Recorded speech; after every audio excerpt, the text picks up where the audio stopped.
我是 Darian, community manager for Clash of Clans. So, Clash of Clans right now is what we would say is in a second renaissance, meaning the excitement for the game has never been higher. So for the last 2 years, we've invested a lot of time increasing the amount of content that we put into Clash of Clans, whether it's Town Hall 12, clan games, season challenges, clan war leagues.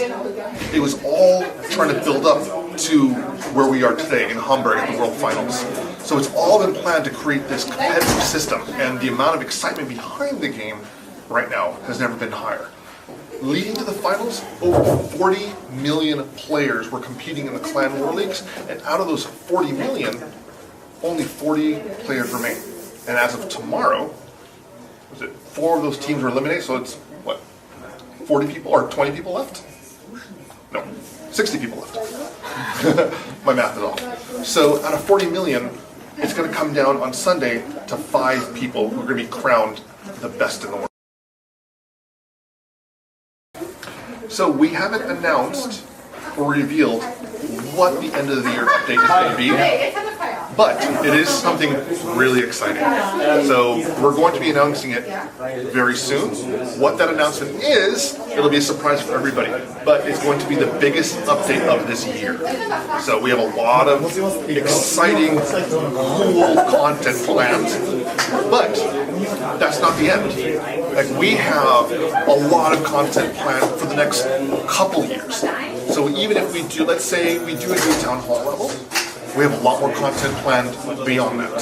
So it's going to be an exciting next couple years for Clash of Clans. If players have thought the last 2 years were big, the next 2 to 5 years are going to be amazing.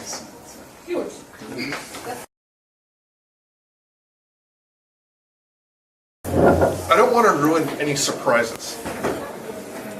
So we are always working on new content, new and exciting content. And throughout the year we do a lot of seasonal troops. Right now with Halloween we've got the Royal Ghost. Over the summer we did the Party Wizard. And so when we look at adding a new troop, we have to look at what role does that troop fill. We don't want to just add a new troop just because we think it looks cool. It has to serve a function. So, for example, do we need a new tank? Do we need a new damage dealing troop? Do we need a new support troop?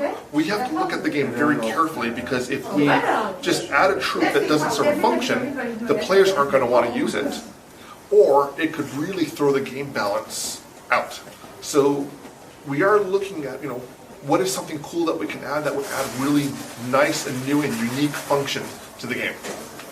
So whether that means we add a new troop, again, you have to wait and see what the surprise is. And we've got a lot of surprises planned. So we plan our content usually a year or 2 in advance. So to give you an example, when we announced that we were working on, or when the Clan War Leagues were released, we had actually been working on the roadmap to Clan War Leagues for almost 2 years. We wanted to give players at the time, Town Hall 11 was the max.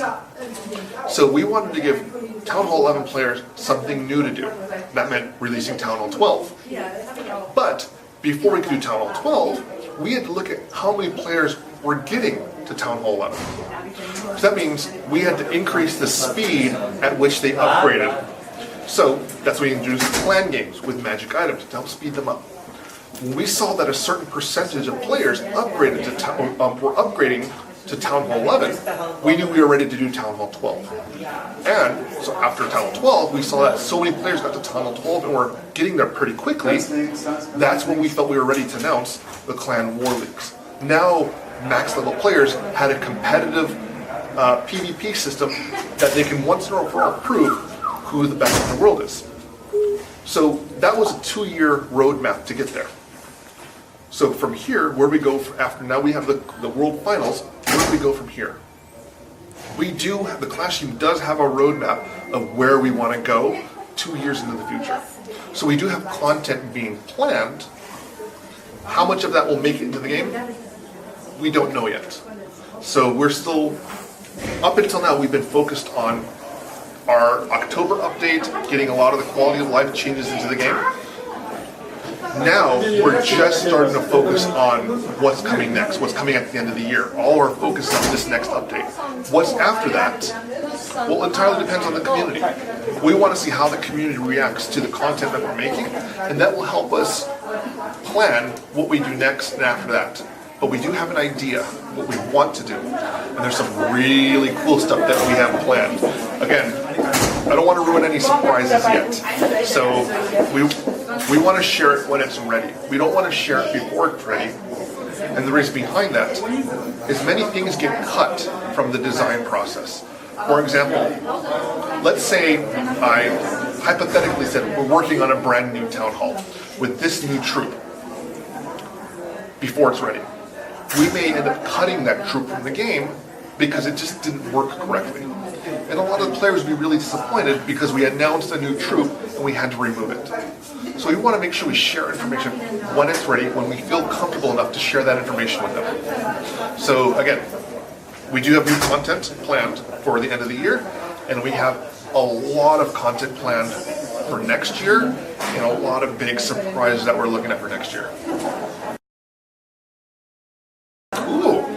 So the Chinese player base has been one of our most active, most passionate and dedicated groups of players. So we get a lot of feedback from the Chinese community, and just seeing that level of passion and enthusiasm, it makes the Clash team feel really good about how hard we work on the game. So that community feedback, please always let us know what you want in the game, what you'd like to see changed. We always welcome that feedback. Plus, I love visiting China.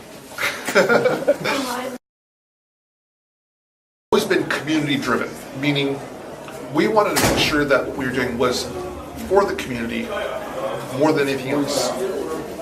When we first launched Clan War Leagues and the road to the World Finals, there were no pro esports teams at the time for Clash of Clans.